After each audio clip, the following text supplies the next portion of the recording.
राज्य सरकारना शिक्षण विभाग द्वारा राजकोट खाते आयोजित गुजरात ज्ञान गुरु क्विज G3Q 2.0 ના શુભારંભ પ્રસંગે આપણી સૌની સાથે મંચ ઉપર ઉપસ્થિત મારા સાથી મંત્રી શ્રી ઋષિકેશભાઈ પટેલ, ડોક્ટર કુબેરભાઈ ડિંડોર, શ્રીમતી ભાનુબેન બાબરિયા, શ્રી જગદીશભાઈ વિશ્વકર્મા, સાંસદ શ્રી મોહનભાઈ કુંડારિયા, રાજ્યસભાના સાંસદ શ્રી રામભાઈ મોકરિયા, મેયર શ્રીમતી નૈનાબેન કઢેરિયા, જિલ્લા પંચાયતના પ્રમુખ શ્રી પ્રવીણાબેન રંગાણી, મારા સાથી ધારાસભ્ય શ્રી રમેશભાઈ ટીલાળા, શ્રી ઉદયભાઈ કાનકર, શ્રી દર્શિતાબેન શાહ, શ્રી મહેન્દ્રભાઈ પાટલિયા, પ્રદેશના ઉપાધ્યક્ષ શ્રી ભરતભાઈ બોગરા, શહેરના અધ્યક્ષ શ્રી મુકેશભાઈ દોશી, શિક્ષણ વિભાગના અગ્ર સચિવ શ્રી મુકેશ કુમાર, શિક્ષણ નિયામક શ્રી પીબી પંડ્યા, કેસીજીના સલાહકાર Shri AU Patel, collector Shri, commissioner Shri, DDO, police commissioner Shri, ઉપસ્થિત અધિકારીગણ, વાઇસ ચાન્સેલર શ્રીઓ, શિક્ષણવિદો, શિક્ષક મિત્રો, ઉપસ્થિત સૌ વિદ્યાર્થીઓ, પ્રેસ મીડિયાના મિત્રો, સૌને મારા નમસ્કાર. હવે છોકરાઓને જે જોઈએ છે એ તૈયાર છે. અહીંયા વિદ્યાર્થીઓ જે બેઠા છે એ બધાને રિઝલ્ટ સાંભળવાનું છે ને, એટલે રિઝલ્ટ સાંભળવા માટે બેઠા છો, એટલે બીજું કઈ સાંભળવાનું નથી.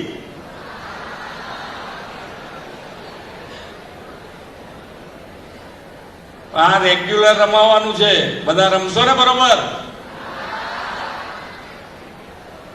આપણા યશસ્વી વડાપ્રધાન શ્રી નરેન્દ્રભાઈએ ગુજરાતના સર્વગ્રાહી, સર્વપોષી અને સર્વસમાવેશી વિકાસનો મજબૂત પાયો પંચામૃતના શક્તિના આધારે નાખ્યો છે. તેમણે જ્ઞાન શક્તિના પંચામૃતની મહત્વપૂર્ણ શક્તિ તરીકે પ્રસ્થાપિત કરી છે. આદરણીય શ્રી નરેન્દ્રભાઈ મોદી હંમેશા કહે છે, શિક્ષણ માનવીને કંકરમાંથી શંકર બનાવે. કોઈ પણ રાષ્ટ્ર, રાજ્ય કે સમાજની પ્રગતિ માટે શિક્ષણ અનિવાર્ય છે. પ્રગતિ, વિકાસ ત્યારે જ વધુ ગતિમાન બને જ્યારે આપણામાં નવું કરવાની, નવું જાણવાની, નવું શીખવાની વૃત્તિ અને રુચિ હોય. આદરણીય વડાપ્રધાન શ્રી હંમેશા હરેક ક્ષેત્રે કંઈક નવું કરીને અગ્રેસર રહેવાના સંસ્કાર આપણને આપ્યા છે. આપણા બાળકો, યુવાનો જિજ્ઞાસા સંતોષાય, વિશ્વના પ્રવાહોથી તેઓ અપડેટ થતા રહે તેવી તેમની નેમ છે. ગુજરાતનો વડાપ્રધાનશ્રીની દરેક નેમ, દરેક સંકલ્પને પાર પાડવામાં હર હંમેશ અગ્રેસર રહ્યું છે. વડાપ્રધાનશ્રીના નેમને પાર પાડવા ગુજરાત સરકારે જ્ઞાન ગુરુ ક્વિઝ અભિનવની પહેલ 2022થી કરી છે. એ 2022ની ક્વિઝમાં 25 લાખથી વધુ વિદ્યાર્થી, યુવાનો અને નાગરિકોએ ઉત્સાહભેર જોડાયા હતા અને વિવિધ સ્તરે કુલ 1,30,000 જેટલા વિજેતાઓ ઘોષિત થયા. આજથી શરૂ થઈ રહેલી જ્ઞાન ગુરુ ક્વિઝ 2.0 પાછલા વર્ષના તમામ રેકોર્ડ તોડી દેશે એવો મને પાકો વિશ્વાસ છે. જ્ઞાનની વૃદ્ધિ માટે ક્વિઝ એટલે સવાલ જવાબની પરંપરા આપણી સંસ્કૃતિમાં વર્ષોથી ચાલી આવે છે. પ્રાચીન ગુરુકુળ પ્રણાલીમાં પણ ગુરુ શિષ્ય વચ્ચે સંવાદ, પ્રશ્નોત્તરી શિક્ષણનો પાયો હતો. ઉપનિષદ, ઋષિ મુનિઓ અને શિષ્યો વચ્ચે થયેલા આવા સંવાદનો જ એક અર્ક છે. આપણે 2 દિવસ પહેલા જ ગીતા જયંતિ ઉજવી છે. સકળ જ્ઞાન સંપૂર્ણ એવી ભગવદ્ ગીતા પણ ભગવાન કૃષ્ણએ આપેલા અર્જુનના સવાલોના જવાબ રૂપે જ છે. આપણી એ જ ઉજ્જવળ જ્ઞાન પરંપરાને આધુનિક ઢબે આગળ લઈ જવાનો સફળ પ્રયાસ આ ગુજરાત જ્ઞાન ગુરુ ક્વિઝ છે. ગુજરાત જ્ઞાન ગુરુ ક્વિઝથી લોકોની જિજ્ઞાસા વૃત્તિને વેગ મળ્યો છે. આ ક્વિઝના માધ્યમથી વિદ્યાર્થીઓ અને નાગરિકો રાજ્ય સરકારની વિવિધ વિકાસલક્ષી અને પ્રજાલક્ષી ગૌરવ ગાથાથી પણ પરિચિત થયા છે. યોજનાની જાણકારી પ્રજા સુધી, લાભાર્થીઓ સુધી પહોંચાડવાના સંવાહક પણ તેઓ બન્યા છે. ગુજરાત જ્ઞાન ગુરુ ક્વિઝ ભાવિ પેઢીને જાણકાર, માહિતીસભર અને ફ્યુચર રેડી કરવાનું દૂરંદેશી પગલું છે એમ હું સમજુ છું. દરેક પ્રશ્નના જવાબ ગૂગલ ગુરુ પાસેથી તરત જાણી લેતી આજની પેઢી આ ક્વિઝ દ્વારા યાદશક્તિ આધારિત જવાબો આપવાની અને મનન ચિંતન કરવાની ટેવ પડશે. ક્વિઝ એ તમારી જ્ઞાન શક્તિ ચકાસવાનું એક માધ્યમ છે. તમે કેટલું જાણો છો, તમારી પાસે કેટલી માહિતી છે, તેની આ પરીક્ષા છે. પરીક્ષા આપવાનો એક સિદ્ધાંત છે, એ પ્રમાણિકતા. જો આ જ રીતે પ્રમાણિકપણે પરીક્ષા ક્વિઝ આપીએ તો તે સાર્થક છે. જ્ઞાન ગુરુ ક્વિઝનો આપણે રાજકોટથી પ્રારંભ કરી રહ્યા છીએ ત્યારે રાજકોટ સાથે જોડાયેલા ગાંધીજીની પ્રમાણિકતાનો પ્રસંગ પણ યાદ આવે છે. રાજકોટની આલ્ફ્રેડ હાઈસ્કૂલમાં ગાંધીજી ભણતા ત્યારે એકવાર અંગ્રેજી એજ્યુકેશન ઇન્સ્પેક્ટર આવ્યા અને ક્લાસમાં બધા વિદ્યાર્થીઓને એમણે એક સ્પેલિંગ લખાયો અને એ સ્પેલિંગ ગાંધીજીએ ખોટો લખેલો. તો એમના ગુરુએ એમને કીધું કે ભાઈ તમે બાજુમાંથી જોઈને લખી લો. પણ ગાંધીજીએ એ વખતે પ્રમાણિકતાનું ઉત્તમ ઉદાહરણ પૂરું પાડી અને ઇન્સ્પેક્ટર જે આવ્યા હતા એના કીધાના ના કરી અને એમણે એ સ્પેલિંગ ખોટો જ રાખેલો. અને આજે ગાંધીજી આપણે જોઈએ છે કે મોહનદાસ આગળ જતા દેશના રાષ્ટ્રપિતા મહાત્મા ગાંધી બન્યા. મિત્રો, આવી પ્રમાણિકતા તમારે ક્વિઝ અને પરીક્ષામાં દાખવવાની છે. જ્યારે પણ આજે જે પરિસરમાં આપણે છીએ પ્રમુખ સ્વામી મહારાજ સભાગૃહમાં, ત્યારે એ પ્રમુખ સ્વામી મહારાજની પણ પ્રેરણાથી BAPSA પણ સંસ્થાએ પણ પોતાના ગુરુકુળ છાત્રાલયમાં સુપરવાઇઝરની હાજરી વગર પરીક્ષા યોજવાનો સફળ પ્રયોગ કર્યો છે. પ્રમુખ સ્વામી મહારાજે ગુરુકુળમાં ભણતા યુવાનોમાં પ્રામાણિકતા મૂલ્યો રેડ્યા ત્યારે જ આ શક્ય બન્યું છે.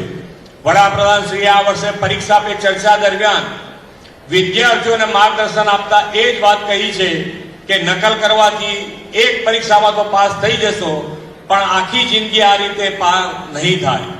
હું મહેનતથી આગળ વધીશ, નકલ નહીં કરું, એ મનોબળ આત્મબળ કેળવવું જરૂરી છે.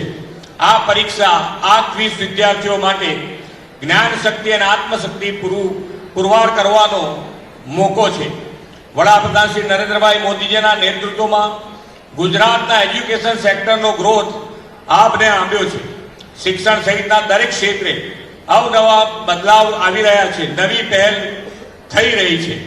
વાઇબ્રન્ટ 2024ની પ્રી વાઇબ્રન્ટ સમિટમાં પણ એડવાન્સ એજ્યુકેશન સેક્ટર માટેના સ્ટ્રેટેજિકલ પાર્ટનરશિપ MOU થયા છે. વડાપ્રધાનશ્રીએ આઝાદીના અમૃતકાળમાં વિકસિત ભારત 2047ના નિર્માણની હાકલ કરી છે. તેમાં સફળ થવામાં ગુજરાત જ્ઞાન ગુરુ ક્વિઝ જેવા નવતર પ્રયાસો મદદરૂપ થશે. વિકસિત ભારત માટે વિકસિત ગુજરાતનો રોડમેપ આજથી યુવા શક્તિ કંડારશે એવા વિશ્વાસ સાથે વિરમું છું. ભારત માતા કી જય. વંદે માતરમ. જય જય ગરવી ગુજરાત. આપના સૂચન માર્ગદર્શન. ગુજરાત જ્ઞાન ગુરુ ક્વિઝ કે જેમાં હાલ સીએમએ સંબોધન કર્યું. મુખ્યમંત્રીના હસ્તે G3Q 2.0નો શુભારંભ કરવામાં આવ્યો અને આ સાથે વિદ્યાર્થીઓ પણ ઉપસ્થિત રહ્યા. જાણશે ગુજરાત, જીતશે ગુજરાતમાં વિદ્યાર્થીઓ પણ ભાગ લીધો છે. ગૌરવ ગાથાના પ્રતીક સમી આ ક્વિઝ યોજાઈ છે. જ્ઞાન અને ગમ્મત સાથેની અનોખી સ્પર્ધા યોજાઈ, જેમાં ઘણા વિદ્યાર્થીઓએ રુચિ દાખવી છે. સાથે જ સીએમએ પણ સંબોધન કર્યું અને વિદ્યાર્થીઓને આગળ શું કરવું અને તેનો પાઠ આપ્યો. ગુજરાત જ્ઞાન ગુરુ ક્વિઝ યોજાઈ છે.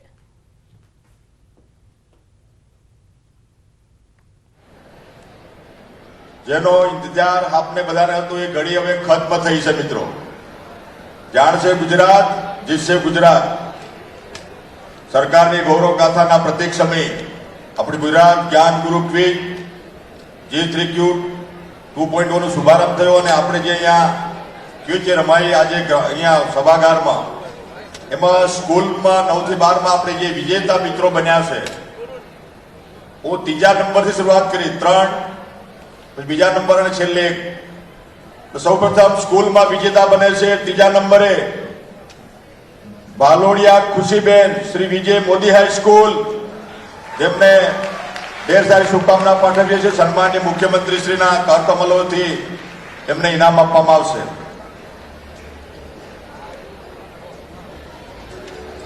સ્કૂલ કક્ષાએ ત્રીજો નંબર મેળવે છે સન્માનીય ભાલોડિયા ખુશીબેન, જેમને આપણે અભિનંદન પાઠવીએ. ખૂબ ખૂબ તાળીઓથી આપણે વધાવી બધા લઈએ. તાળીઓથી વધાવીશું મિત્રો.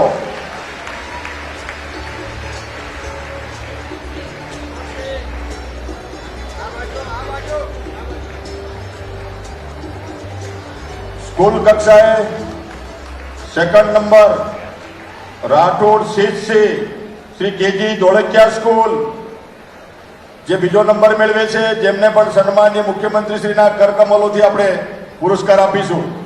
સન્માનીય રાઠોડ સીટસી.